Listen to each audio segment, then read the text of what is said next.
Facebook post पे लाखों रुपए लोगों के लिए आते हैं। इतना बड़ा उनका दिल है और हर किसी के लिए वो काम करते हैं। मिलती नहीं मंजिल यूं ही राही को, कि मिलती नहीं मंजिल यूं ही राही को, दिल में एक जुनून सा जगाना पड़ता है। झारखंड आएंगे स्वागत है। हमको मार भात खिलाइए और महेंद्र सिंह धोनी से मिलाइए। बस जलना सिखाती है सम्मा परवाने को, जलना सिखाती है।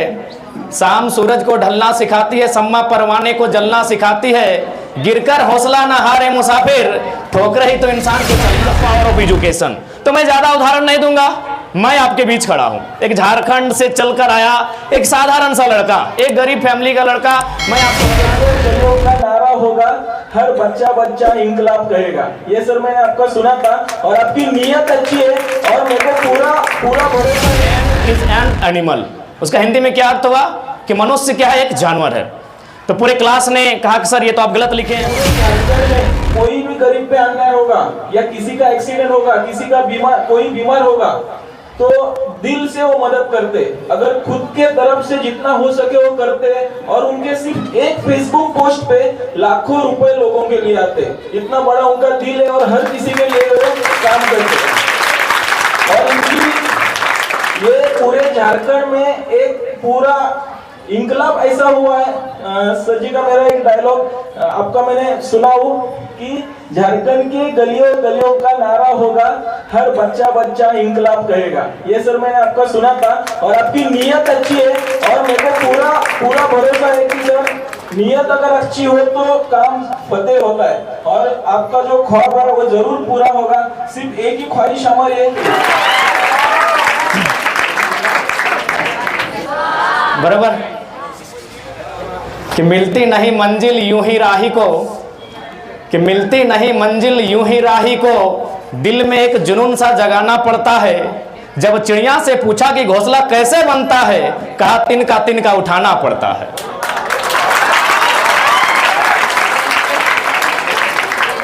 कि शाम सूरज को ढलना सिखाती है, सम्मा परवाने को जलना सिखाती है। शाम सूरज को ढलना सिखाती है, सम्मा परवाने को जलना सिखाती है। गिरकर हौसला ना हारे मुसाफिर, ठोकर ही तो इंसान को चलना सिखाती है। तो आज सतारा की इस क्रांतिकारी पवित्र भूमि में, छत्रपति शिवाजी महाराज की कर्मभूमि जन्मभूमि में, जितने भी मेरे प्रवासी झारखंडी और साथ साथ मराठी मानुस, मेरे भाई बहन, स्टूडेंट, मौसी काकी, अभिभावक जितने भी आए हैं, सबको जय हिंद, जय महाराष्ट्र, जोहार झारखंड। क्योंकि यह कार्यक्रम एक शैक्षणिक संस्था का है, आज उसका स्थापना दिवस है, 35वां। आज उनका 35वां स्थापना दिवस है। मैं सर्वप्रथम इस शैक्षणिक संस्थान को, इस संस्थान में कार्यरत तमाम शिक्षक शिक्षिकाओं को, तमाम छात्र छात्राओं को असंख्य शुभकामनाएं दूंगा कि आप उन्नति करें, तरक्की करें और राष्ट्र और अपने राज्य की उन्नति में अपनी भूमिका का निर्वहन करें। तो प्यारे बच्चों, सबसे पहले बात आती है कि एजुकेशन, कि हम पढ़ते क्यों हैं। मैं भी एक छात्र हूं, भले सर ने हमारा परिचय दिया, 2 साल से हम लोग झारखंड में आंदोलन कर रहे हैं, लेकिन अभी भी मैं एक छात्र हूं, मैं भी एक PhD का छात्र हूं। जैसे आप अभी 9-10 में होंगे, 9-10 में ना, 8-9-10 में, उसके बाद आप इंटर 12 में जाएंगे, फिर आप बैचलर डिग्री करेंगे, फिर मास्टर डिग्री करेंगे, फिर डॉक्टर डिग्री। यानी there are 3 types of degree. Bharat में जो एजुकेशन की डिग्रियां होती है वो 3 प्रकार की होती है, बैचलर डिग्री, मास्टर डिग्री और डॉक्टर डिग्री। मैं भी डॉक्टर डिग्री का भी छात्र हूं। तो मैं जब हम लोग अपनी क्लास ले रहे थे, हमारे प्रोफेसर, तो उन्होंने एक लाइन लिखा था ब्लैक बोर्ड में, मैन इज एन एनिमल। उन्होंने ब्लैक बोर्ड में क्या लिखा था, मैन इज एन एनिमल। उसका हिंदी में क्या अर्थ हुआ कि मनुष्य क्या है, एक जानवर है। तो पूरे क्लास ने कहा कि सर ये तो आप गलत लिखे हैं। बोला नहीं, बहुत विवाद हुआ और फाइनली उन्होंने क्या ऐड किया पता है, सिर्फ एक ही वर्ड उन्होंने ऐड किया, man is a rational animal. Rational का मतलब होता है जिसमें समझ होता है, जिसमें विवेक होता है। यानी आपको इस बात को स्वीकारना होगा कि आज से 1000 साल पहले जाएं, लाख साल पहले जाएं, या मानव जाति के करोड़ों साल के इतिहास को उठा के लाए, कहीं ना कहीं हमारी उत्पत्ति भी एक पशुओं के समान हुई है। तो हम लोग भी एनिमल है, लेकिन फर्क क्या है, रेशनल एनिमल। रेशनल यानी विवेक, समझ। तो ये कब आता है, जब हम में शिक्षा होती है, जब हम ज्ञान अर्जन करते हैं, तब हम रेशनल यानी एक विवेकी इंसान बनते हैं। यानी पशु से समझदार, रैशनल एनिमल, अगर हमारी भाषा में और आपकी भाषा में कहा जाए। तो इसलिए शिक्षा का हर मनुष्य के जीवन में महत्व होता है। आप अगर पूछेंगे कि what is the power of education, तो मैं ज्यादा उदाहरण नहीं दूंगा।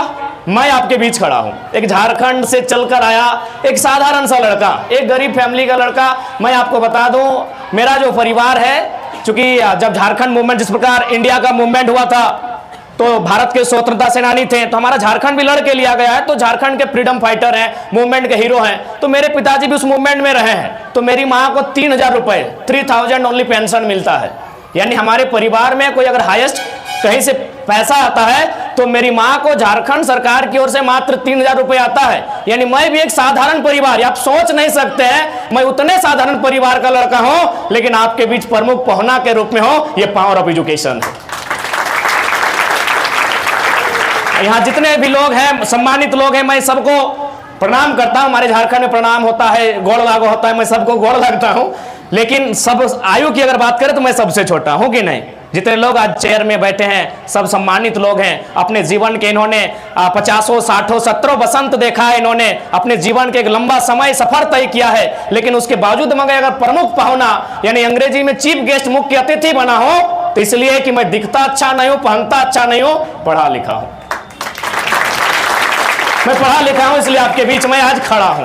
तो इसलिए मैं आपसे विनम्र अपील करूंगा कि अगर दुनिया को बदलना है, समाज को बदलना है, अपने आप को बदलना है, तो आपको पढ़ना होगा और बेहतर इंसान अपने आप को समाज में बनाना होगा।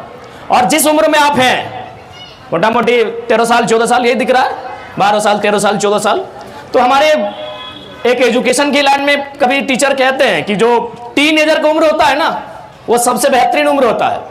उस उम्र में आप अपने आप को बना सकते हैं या तो अपने आप को बिगाड़ सकते हैं। टीनेजर समझते हैं ना आप, 13 to 19, अंग्रेजी में अगर आप 1 2 से गिनेंगे उम्र को इंसान की, तो टीनेजर 13, 14, 15, 16, 17, 18, 19, यानी 7, ये 13 से लेके जो 19 की उम्र होती है उसे हम टीनेजर कहते हैं।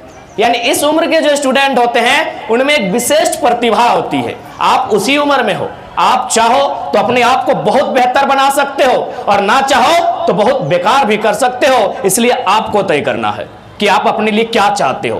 क्योंकि आप जिस उम्र में हैं, मैं एक छोटी सी घटना सुनाता हूं।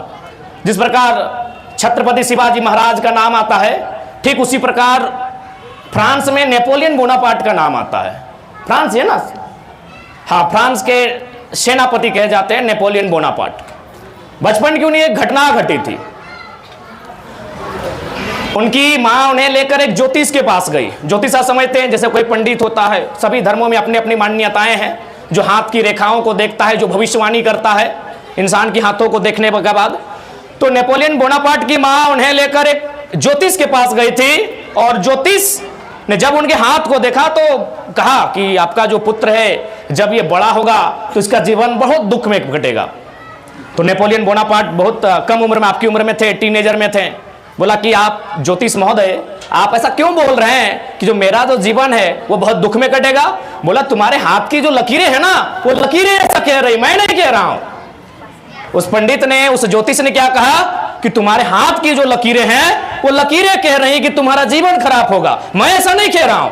नेपोलियन बोनापार्ट ने जरा भी समय नहीं गंवाया, क्योंकि उनका बचपन से ख्वाहिश था कि मैं बड़ा होकर एक सैनिक बनूं। बचपन से अपनी वो कमर में एक छोटा सा चाकू छुरी, आप क्या बोलते हैं, समझ रहे हैं, चाकू छुरी लेकर चलते थे। नेपोलियन बोनापार्ट ने उस छुरी को, चाकू को निकाला, उस ज्योतिष के सामने अपने इन हाथों पे रखा जहां लकीरें हैं, और एक बार ऊपर से, दूसरा राउंड नीचे से। अपने हाथ को ही, हाथ की लकीरों को ही 2 भागों में बांट दिया, हमारी भाषा में लहूलुहान कर दिया, चीर दिया। और क्या कहा कि ज्योतिष महोदय अब मेरी हाथ को देखिए, अब मेरे भविष्य का बताइए कि मेरा भविष्य कैसा होने वाला है, क्योंकि आपने कहा था कि तुम्हारी हाथों की लकीरें ऐसा कह रही है, मेरे हाथ में तो लकीर ही नहीं है। यानी आप जिस उम्र के पड़ाव में हो, विधि के विधान को टाल सकते हो, काल के कपाल में लिखे को मिटा सकते हो। ये नेपोलियन बोनापार्ट ने किया। इसलिए जो भी कुछ करना है अपने मेहनत के दम पे करना है, किस्मत के भरोसे मत रहो। जिनकी हाथें नहीं है उनका भी किस्मत होता है कि नहीं? जिनकी हाथें नहीं है, दोनों हाथें नहीं है, क्या उनका किस्मत है कि नहीं है? या तो अच्छा या खराब है ना? यानी जिनकी हाथ भी नहीं है उनकी भी किस्मत होती है। इसलिए अपनी तकदीर का फैसला किस्मत के भरोसे और हाथों की लकीरों में मत ढूंढो, अपनी तकदीर का फैसला अपनी मेहनत में ढूंढने का काम करो। ये मैं तुम सभी को संदेश देना चाहूंगा। आप उस उम्र के पड़ाव में हो